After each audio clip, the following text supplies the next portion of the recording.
ഞാൻ സ്കൂൾ വിദ്യാഭ്യാസം കഴിഞ്ഞ് അന്ന് പ്രീ ഡിഗ്രി കോഴ്സുണ്ട്.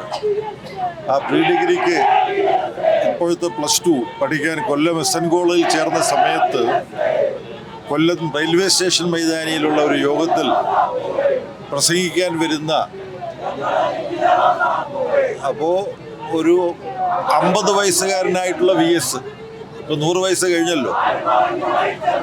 അപ്പോൾ 50 വയസ്സുകാരനായ താരതമ്യേന ചെറുപ്പക്കാരനായ VSന് കൗമാരം കടന്ന ഒരു +2 വിദ്യാർത്ഥി, അന്നത്തെ പ്രീ ഡിഗ്രി ഇന്ന് +2 ആണ്, +2 വിദ്യാർത്ഥിയായിട്ടുള്ള ഞാൻ കാണുന്ന ഒരു രംഗമാണ്.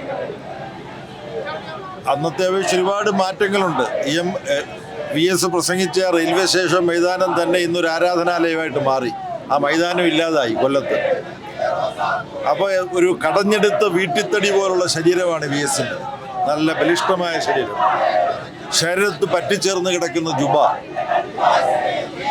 പ്രസംഗിക്കുമ്പോൾ ഒരുപാട് ആംഗ്യവിക്ഷേപങ്ങളോടുകൂടിയാണ് പ്രസംഗം.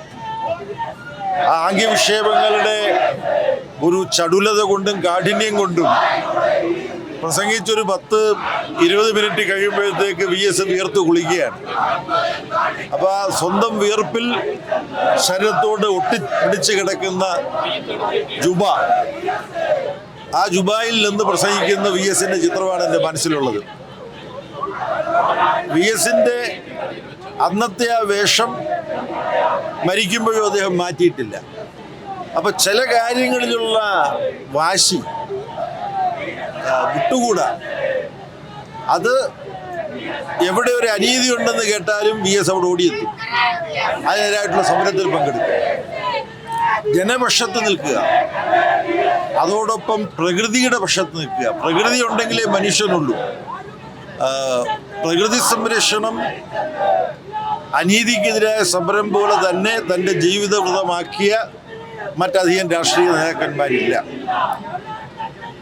VSനെ ഒരു വാക്കിൽ VSനൊരു പര്യായം പറഞ്ഞാൽ പോരാട്ടം എന്നുള്ളതാണ്.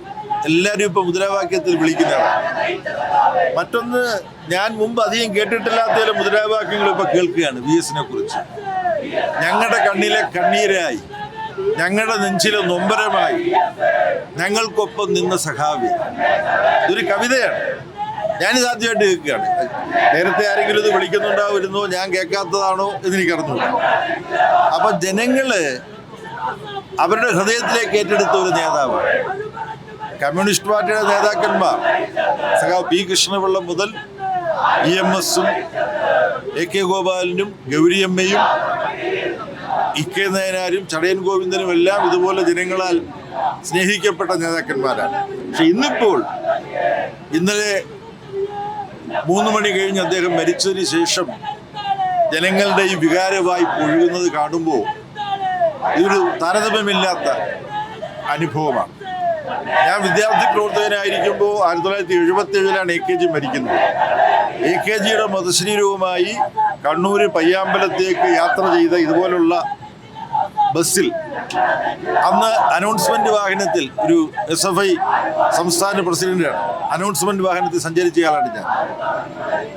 പിന്നീട് EK നായനാരുടെ മൃതശരീരവുമായി ഇതുപോലെ സഞ്ചരിച്ചു, ചടയൻ ഗോവിന്ദൻ്റെ ശരീരവുമായി ഇതുപോലെ സഞ്ചരിച്ചു. ഇപ്പം 4ാമത്തെ സഞ്ചാരമാണ് ഒരു പാർട്ടി നേതാവിൻ്റെ മൃതശരീരവും ഒത്ത്. അന്നെല്ലാം വളരെ വലിയ വികാരവായ്പ കണ്ടിരുന്നു. അതിന് സമാനമെന്ന് പറഞ്ഞുകൂടാ, അതിനപ്പുറമുള്ള ഒരു വികാരം തള്ളിച്ചയാണ് സാമാന്യ ജനങ്ങളിൽ നിന്നുണ്ടാകുന്നത്. ഇതിന് കാരണം സന്ധിയില്ലാത്ത സമരമാണ് VS എന്ന് പറഞ്ഞു. ജീവിതത്തിലുടനീളം കഴിഞ്ഞ 4-5 വർഷക്കാലമായിട്ട് സജീവമായിരുന്നില്ല, രോഗാതുരനായിരുന്നു. ഞാൻ അവസാനമായിട്ട് VSനെ കാണുന്നത് മധുര പാർട്ടി കോൺഗ്രസ് കഴിഞ്ഞ് ആ പാർട്ടി കോൺഗ്രസ് ഏൽപ്പിച്ച പാർട്ടി സംഘടനയിലെ പുതിയ ചുമതല ഏറ്റെടുത്ത് കഴിഞ്ഞപ്പോൾ തിരുവനന്തപുരത്ത് ആദ്യം കാണേണ്ട ആള് സഖാവ് VS ആണ് എന്ന് കരുതി സഖാവ് VSൻ്റെ വീട്ടിൽ പോയി. വസുമതി സഖാവിനെ കണ്ടു, മകൻ അരുണിനെ കണ്ടു, മറ്റാളിനെ കണ്ടു. അപ്പോൾ VS രോഗാതുരനായി കിടക്കുകയാണ്. അപ്പം അതുകൊണ്ട് തന്നെ ഞങ്ങൾ അവിടെ മുമ്പ് പലപ്പോഴും പോകുമ്പോൾ VSനെ ഉറയിച്ചെന്ന് കണ്ട് സംസാരിക്കാനൊന്നും ഉരുമ്പെടാറില്ല, കാരണം ആരോഗ്യസ്ഥിതിയായതുകൊണ്ട്.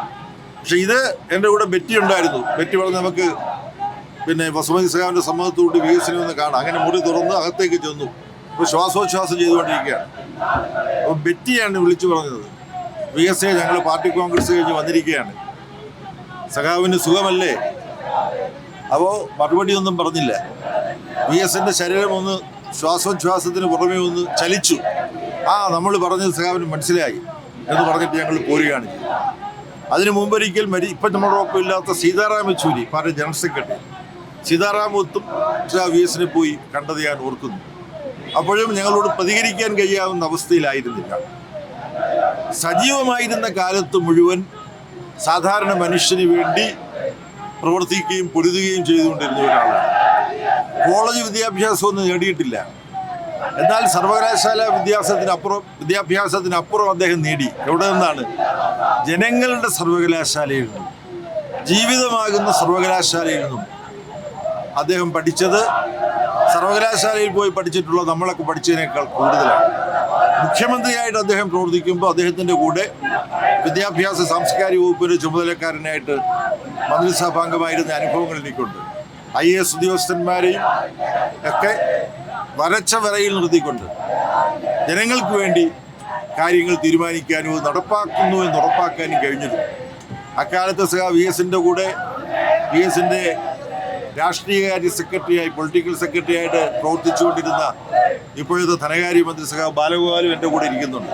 ബാലഗോപാലിനും ഇതുപോലുള്ള അനുഭവങ്ങൾ പറയാനുണ്ടാവും. എന്നാലും ഞാൻ കൂടുതൽ ദീർഘിപ്പിക്കുന്നില്ല.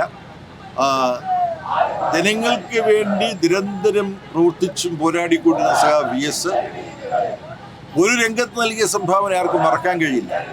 കുട്ടനാട്ടിലെ കർഷക തൊഴിലാളി ഭൂവുടമ പറയുന്നത് കേട്ടില്ലെങ്കിൽ ചവിട്ടിക്കൊന്ന് അവിടുത്തെ ചെളിയിൽ ചവിട്ടി താഴ്ത്തുമായിരുന്നു. അടിമകളെക്കാൾ കഷ്ടമുള്ള ജീവിതമായിരുന്നു അവരുടെ.